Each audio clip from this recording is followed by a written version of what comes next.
Espectacular simulacro de un desembarco anfibio, el que se ha vivido este martes en la playa de La Malagueta, en la capital malagueña. Muy buenas, ¿qué tal están? Esas imágenes que han visto son las que se ha vivido en la mañana de este martes en Málaga y que ha contado con dos buques protagonistas, el Juan Carlos I y el Galicia. Enseguida lo vamos a ver con más detalle, pero antes más asuntos de actualidad. La actualidad nacional viene marcada por el descubrimiento que ha hecho la Unidad Central Operativa de la Guardia Civil en el domicilio de la expresidenta de Adif, un documento sobre el suministro de 5 millones de mascarillas durante la época del COVID. Y María y Manuel son nombres que, pese a las modas, siguen prefiriendo los andaluces para ponerles a sus hijos e hijas. Y en deportes, la selección española femenina de fútbol ya está en cuartos de la Euro. Lo vemos en Tiempo de Deporte. Esto es Noticias 101. Comenzamos.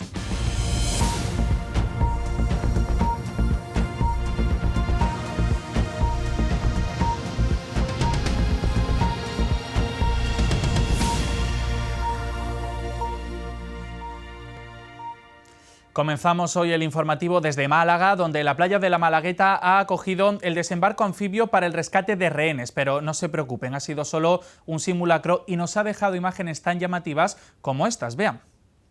Esta mañana ha tenido lugar el desembarco anfibio en las playas de La Malagueta. El Juan Carlos I es el buque insignia de la Armada Española, el mayor barco de guerra construido en España. Y el segundo es un buque de asalto anfibio que ha participado en numerosas operaciones de ayuda humanitaria a lo largo del mundo. Es la primera vez que un desembarco tan grande y al Juan Carlos, que es el barco insignia, así que me hace ilusión verlo. Todo el tema militar me atrae muchísimo. El Juan Carlos I lo he visto varias veces y he estado en él. Y el Galicia también. Ha sido un ejercicio práctico donde se simula un rescate de rehenes con infantes de marina, aviones, helicópteros, embarcaciones rápidas y lanchas. En resumidas cuentas, una demostración de la capacidad expedicionaria de la Marina Española. Y vamos ya con más asuntos. Recordarán que el pasado mes de junio fallecía Antonio Ramos, subinspector de la Policía Nacional en Málaga, tras ser embestido por varios atracantes. Pues bien, hemos conocido que el Ministerio del Interior le ha denegado la medalla de oro al mérito policial. El Ministerio del Interior ha denegado la medalla de oro al mérito policial al subinspector Antonio Ramos, fallecido el pasado junio tras ser embestido por unos atracadores en la A7 de Málaga. La decisión genera polémica entre sindicatos policiales que consideran que le correspondía la máxima condecoración del cuerpo. El subinspector Antonio Ramos perdió la vida el pasado mes de junio cuando regresaba a su domicilio tras finalizar su turno de trabajo. El agente jefe de la unidad nocturna Gotham de la Comisaría Provincial de Málaga fue embestido por un vehículo que circulaba en sentido contrario por la A7. En el automóvil viajaban varios delincuentes que huían a toda velocidad tras cometer un robo en una farmacia. Interior ha concedido al policía fallecido la Cruz al Mérito Policial con distintivo rojo, una decisión que ha generado un fuerte malestar en el Cuerpo Nacional de Policía. Sindicatos como la Unión Federal de Policía y Jupol reclamaron que se otorgase la medalla de oro, el galardón más alto de la institución. Y en cuanto a infraestructuras, las obras de ampliación de la desaladora de Marbella ya tienen luz verde por parte de la Junta de Andalucía. Esta ampliación viene a contribuir para cubrir las necesidades hídricas de Málaga y su provincia. José Luis Sabatel. La planta desaladora de la costa occidental de Málaga amplía su alcance y es que llegará a los 20 hectómetros cúbicos de agua, y el presidente de la Junta, Juanma Moreno, ha venido para explicar la intervención, para explicar la inversión de la Junta de Andalucía, hasta 7,5 millones de euros, para mejorar el alcance y sobre todo para que la costa del Sol occidental disfrute de más agua desalada. Las obras de ampliación de la desaladora de Marbella ya recibieron la luz verde para su segunda fase y ha sido inaugurada con una inversión cercana a los 7,5 millones de euros para contribuir a cubrir las necesidades hídricas de Málaga y su provincia. La desaladora ya es capaz de desalar hasta 20 hectómetros cúbicos al año, lo que supone entre el 15 y el 20% de las necesidades hídricas de la Costa del Sol, o lo que es lo mismo, garantizar un cuarto de los recursos necesarios en una zona tan dinámica y, si fuera necesario, permitiría transferir recursos desde la Costa del Sol hasta Málaga y desde Málaga a la Axarquía, al estar conectado a los sistemas. Juanma Moreno, presente en la inauguración, explicó que la desaladora lleva años infrautilizada, pues se construyó a finales de los 90 con una capacidad de agua desalada de 20 hectómetros cúbicos, pero desde hace años solo era capaz de producir 6. 3 veces por debajo de su capacidad. El acto ha contado con la presencia del consejero de Agricultura, Pesca, Agua y Desarrollo Rural de la Junta, Ramón Fernández Pacheco, de la consejera de Economía, Hacienda y Fondos Europeos, Carolina España, y de la alcaldesa de Marbella, Ángeles Muñoz. Y se siguen dando buenas noticias en Andalucía con respecto a la sequía. Y es que en Granada, en la comarca de Baza, se ha alcanzado un acuerdo histórico por el agua. Los regantes, la Confederación Hidrográfica del Guadalquivir y el Gobierno de España han conseguido consensuar una solución hidráulica conjunta que garantiza el abastecimiento a toda esta comarca sin comprometer los valores ambientales del río Castril, el cual se mantiene como uno de los de mayor valor medioambiental de toda Europa.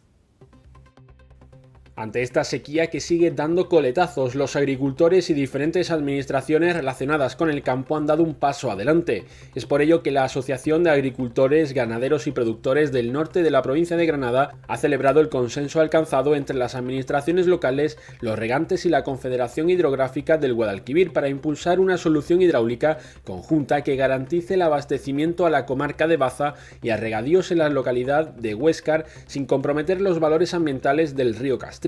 Se plantea la sustitución de aguas subterráneas por recursos superficiales captados del embalse del Portillo, el cual responde a una de las líneas estratégicas del actual plan hidrológico del Guadalquivir. Esta medida busca frenar la sobreexplotación de recursos hídricos subterráneos y avanzar hacia un modelo de gestión más equilibrado y resiliente ante el cambio climático. La iniciativa además se complementa con los esfuerzos que desde hace años vienen realizando las comunidades de regantes de la comarca de Baza para sustituir pozos agrícolas por recursos superficiales provenientes del embalse del Negratín.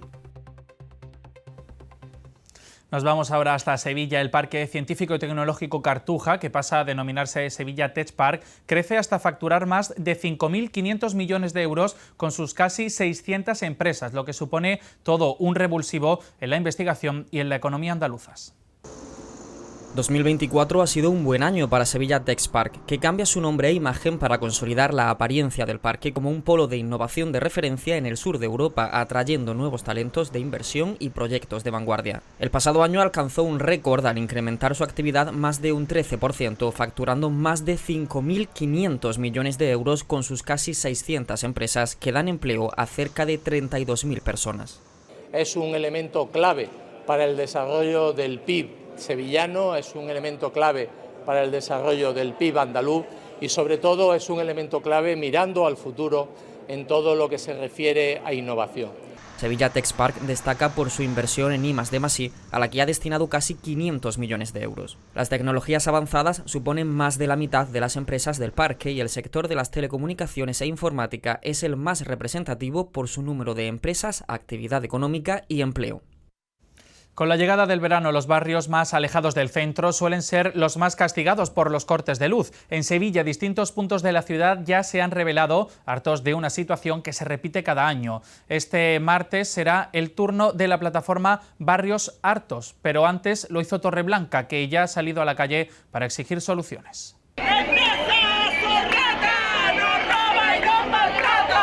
Así está el ambiente en Torreblanca, un barrio de Sevilla cansado de vivir entre apagones. Más de 400 vecinos han salido a la calle a manifestarse entre pancartas y gritos como «La luz no es un lujo, es un derecho». Endesa asegura que la culpa es del fraude eléctrico, pero a los vecinos no les vale. No es la primera vez que protestan y aseguran que si las cosas no cambian, tampoco será la última. Y tenemos, lamentablemente, que volver a hablarles de agresiones a profesionales sanitarios. Esta vez ha ocurrido en el Hospital Virgen de la Victoria de Málaga. En menos de 5 días han acumulado hasta 3 agresiones, incluida una nueva este mismo martes, cuando, según relatan, un paciente se ha puesto violento y ha tirado mobiliario. Desde el sindicato médico de la ciudad reclaman medidas más efectivas para impedir este tipo de situaciones. En 5 días se han dado lugar hasta 3 agresiones verbales con amenazas a médicos y médicas de nuestra urgencia. Esta misma mañana otro nuevo paciente se ha puesto violento con un médico en la consulta, incluso ha tirado el mobiliario, el ordenador lo ha tirado al suelo. Entonces, como podéis ver, prácticamente a diario se sufren situaciones de tensión y de amenazas y de agresiones verbales. Todo el personal sanitario que trabaja aquí, especialmente los médicos que son los que han sufrido estas últimas agresiones, vienen a trabajar con miedo. De hecho, hay facultativos que no quieren venir a trabajar a este hospital cuando se les dice que el contrato es en esta urgencia. Aparte de que analice el protocolo que se instauró hace 2 años, que lo refuerce, porque ya de por sí ese protocolo es insuficiente. Se necesitan barreras arquitectónicas para impedir el paso a zonas restringidas. En cualquier otro hospital, en cualquier otra urgencia, el paciente no puede acampar ni en los familiares en zonas restringidas. También, primero, por la seguridad de los trabajadores y segundo, por la confidencialidad de los datos que se manejan en esas zonas. Y nos quedamos en Málaga, donde este pasado lunes el Cercanía ha vuelto a vivir una jornada de incidencias. La avería de un tren en Benalmádena sobre las 6 de la tarde provocó el corte parcial en la línea C1. En aproximadamente 1 hora los técnicos consiguieron retroceder el tren averiado al apeadero de Torremuelle y se restableció la circulación entre Benalmádena y Fuengirola, pero eso sí, con retrasos. Y el Servicio de Consumo del Ayuntamiento de Sevilla ha iniciado un proceso sancionador contra un supermercado ubicado en la avenida José Laguillo tras detectar deficiencias en la conservación del atún descongelado marinado. Esta medida se produjo después de que Facua Sevilla reportara en junio una posible intoxicación alimentaria tras el consumo de este producto. Vamos ya con el repaso a la actualidad nacional que vuelve a salpicar al PSOE. La UCO de la Guardia Civil, que continúa investigando el entramado judicial del caso Koldo, ha encontrado en la casa de la expresidenta de Adif, Isabel Prado de Vera, un documento sobre el suministro de 5 millones de mascarillas durante la pandemia del COVID-19. La Audiencia Nacional ha citado a Pardo de Vera y a Javier Herrero, exdirector general de Carreteras, a declarar este próximo 21 de julio. Y seguimos con el PSOE, donde muy comentadas están siendo las palabras de la expresidenta de la Junta de Andalucía, Susana Díaz, con respecto al presunto amaño en las primarias del PSOE en el año 2021. Según ha declarado la propia Díaz en el programa Espejo Público, vivió un calvario durante el proceso de primarias, además de señalar por qué no continuó con la denuncia contra la dirección nacional de su partido. Una vez que pasaron las primarias, yo ya no quería hacer daño al partido y le pedí a la gente nuestra que retirara la denuncia, ha afirmado la expresidenta andaluza. Y este próximo miércoles será un día clave marcado por la comparecencia que el presidente del Ejecutivo, Pedro Sánchez, va a realizar en el Congreso de los Diputados. Y precisamente este martes hemos conocido que Yolanda Díaz, su socia de gobierno y vicepresidenta segunda, será quien replique al presidente en nombre de su partido, en nombre de Sumar.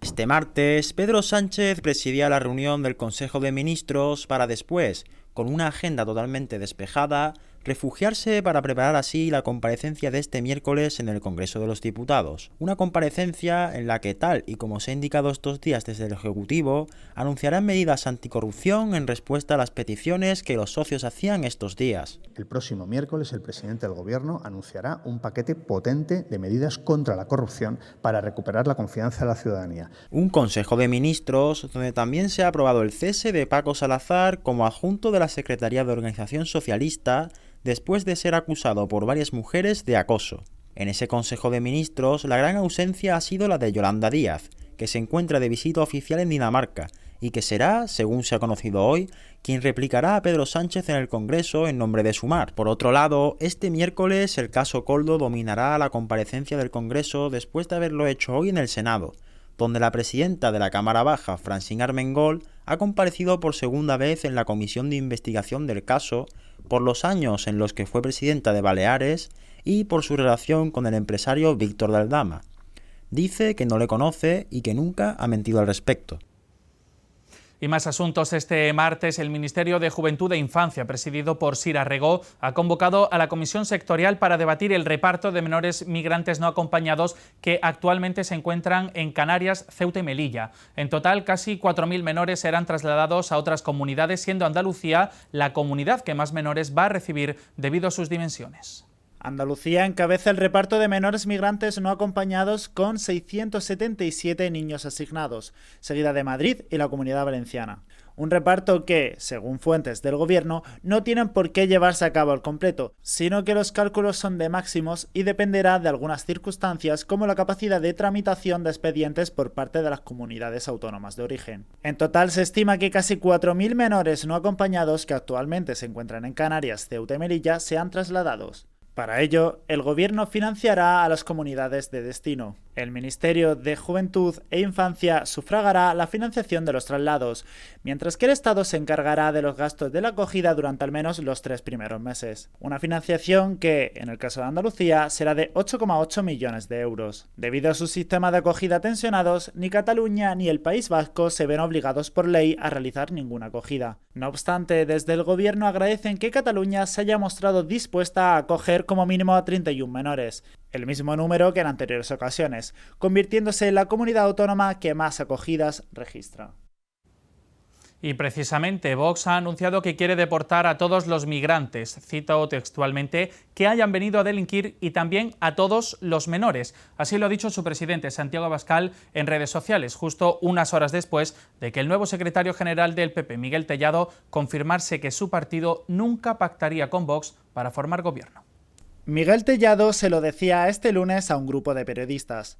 No pactarán con Vox para formar gobierno, aunque sí lo harían puntualmente para sacar adelante ciertas medidas. Ahora, esas palabras, que no quedaron registradas en ninguna parte, se han repetido públicamente. El compromiso del Partido Popular es un gobierno en solitario, un gobierno único, un gobierno unido, donde pueda tomar decisiones sobre asuntos claves para el futuro del país, sin que, a la tarde, miembros del gabinete del presidente, de otra formación política, salgan en público a contradecir lo que han aprobado esa mañana. Estas palabras llegan justamente en un día en el que el presidente de Vox ha compartido en su cuenta de X el objetivo del partido de deportar a todos los migrantes que se encuentren en situación irregular, o a todos aquellos que estén legalmente pero no se adapten a nuestras tradiciones. Señala que no sabe cuántos son, pero que trabajarían en ello en caso de llegar al Ejecutivo. Este martes en el Congreso su portavoz incidía en esta propuesta. También exigimos el rechazo a la política de puertas abiertas a la inmigración ilegal promovida por el bipartidismo y a la inmediata expulsión de todos los inmigrantes ilegales que se encuentren en España, así como aquellos que hayan accedido de forma legal pero que hayan convertido el delito en su forma de vida y hayan manifestado una incapacidad manifiesta de integración y asunción de nuestra cultura y forma de vida. Esta propuesta de deportación de migrantes solo verá la luz en caso de que el partido de Abascal llegue al gobierno, algo que se complica tras las palabras del Partido Popular. Y atención ahora a esta noticia, porque a pesar de las modas, María y Manuel siguen siendo los nombres más populares en Andalucía, salvo en Málaga, donde prefieren Sofía y Hugo, y en Jaén, donde a Manuel le acompaña el nombre de Lucía. María y Manuel continúan liderando el ranking de nombres más populares en casi todas las provincias de Andalucía por 9ª vez consecutiva, salvo en Málaga y Jaén. El nombre de María lleva repitiéndose en las listas de nombre más populares desde el año 2009, mientras que Manuel lidera la clasificación masculina desde el año 2016. Así lo revela la estadística de nombres de los recién nacidos andaluces del año 2024 publicada por IECA. Málaga rechaza los clásicos de María y Manuel y escoge Sofía y Hugo como nombres más frecuentes. Por su parte, Jaén mantiene a Manuel como favorito entre los niños. Sin embargo, en el caso de las niñas, la provincia prefiere el nombre de Lucía. Escoger el nombre de los padres de los recién nacidos es una decisión que sigue siendo habitual en Andalucía. En el caso de las niñas, el 4,9% heredaron el nombre de su madre. Con respecto a los niños, el porcentaje se elevó hasta un 13,7% respecto a su padre. Y Sevilla ha sido este martes escenario de un acto en el que se ha rendido homenaje a la labor de las fuerzas de seguridad en lucha contra el terrorismo. La Fundación Alberto Jiménez Becerril ha hecho entrega de su reconocimiento anual a la Guardia Civil en una ceremonia muy simbólica.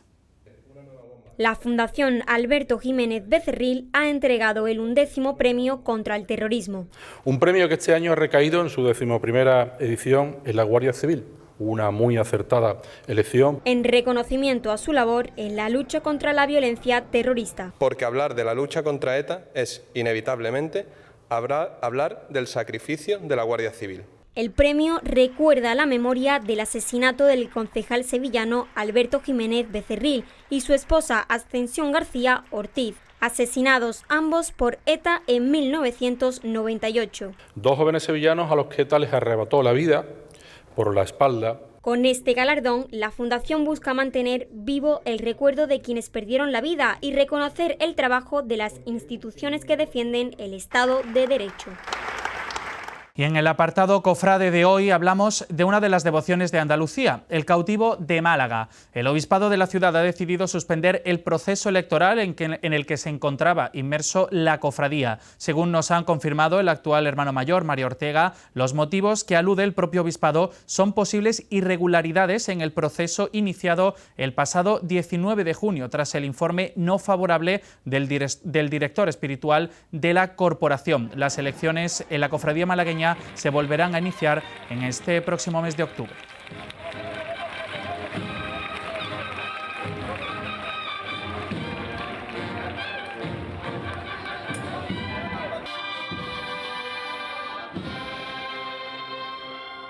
Segurestil, especialistas en puertas de seguridad y Acorazadas patrocina este espacio.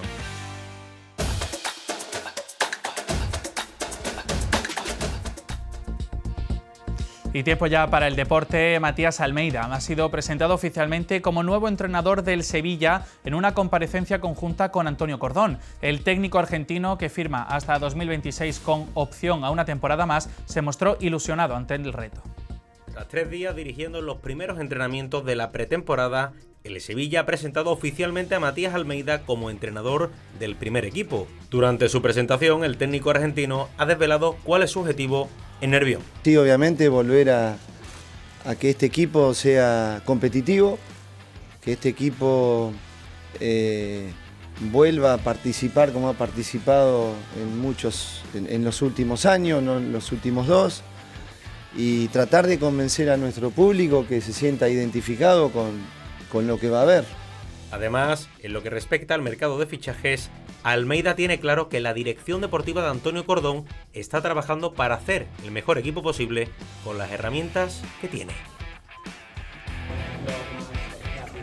Y el Betis ha comenzado la pretemporada con los habituales exámenes médicos y pruebas físicas a los jugadores. Entre el martes y el miércoles pasarán todos los futbolistas béticos a partir de la primera concentración del verano a las órdenes del técnico chileno Manuel Pellegrini. El Betis estará en Almarcil, localidad portuguesa del Algarve, entre el 9 y el 19 de julio. Durante su estancia jugará un trofeo triangular en Faro ante el Uniano, Leira y el Farense.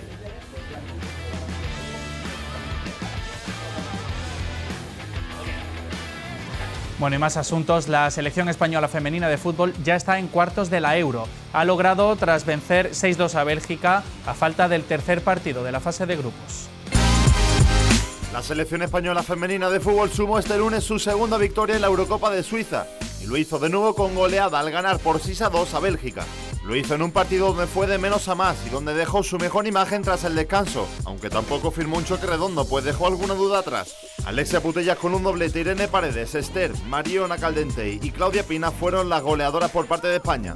El combinado nacional ya está en cuartos de final y se jugará al ser primera de grupo ante Italia, donde le sirve un empate. La ACB continúa en el periodo de traspasos, donde el Real Madrid hace relevo en la posición de base. Sanan Musa abandona la disciplina blanca para firmar por el Dubái, que jugará Euroliga, y en su lugar llega el francés Théo Maledon, con experiencia en la NBA. Es la primera incorporación del Real Madrid de Sergio Scariolo. Por otra parte, ya se conoce la lista de jugadores en derecho de tanteo, donde destacan jugadores como Chima Moneke de Baskonia, Derek Alston Jr. de Manresa, Gilson Bango de Zaragoza, Musa y Hugo González de Real Madrid o Caleb Honsley de Granca. El única casa del club que tiene mayor presencia en la lista al tener a Tyson Carter, Guillermo del Pino y Álvaro Folgueiras en la misma. Estos dos últimos es canteranos. Hay una segunda lista en la que se incluyen a los jugadores que han comunicado su intención de retornar a la ACB, siendo el excajista Kuzminskas una de las caras reconocidas. La tercera jornada del Tour de Francia 2025, de 178,3 kilómetros entre Valenciennes y Dunkerque, ha sido la etapa de la ausencia de todo. Sin lluvia, sin frío, sin calor, sin viento. no hubo prácticamente nada en la etapa. Lo único que se recordará será la victoria de Tim Merlier y el abandono del hasta hoy maillot verde Jasper Philipsen. Enric Mas fue el español mejor clasificado en la general, estando en sexto lugar, mientras que el andaluz Carlos Rodríguez se sitúa 25º.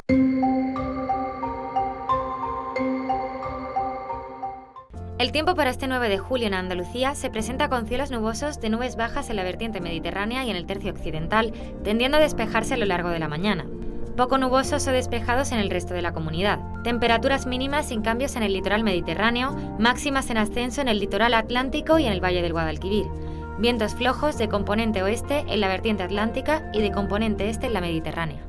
Y antes de marcharnos, apunten esta fecha, 24 de julio. Ese día, la Plaza de Toros de Málaga recibe a uno de los artistas más aclamados del 101 Music Festival. Llega el artista puertorriqueño Luis Fonsi con un concierto que no va a pasar desapercibido. Con esta propuesta nos vamos. Gracias por acompañarnos un día más.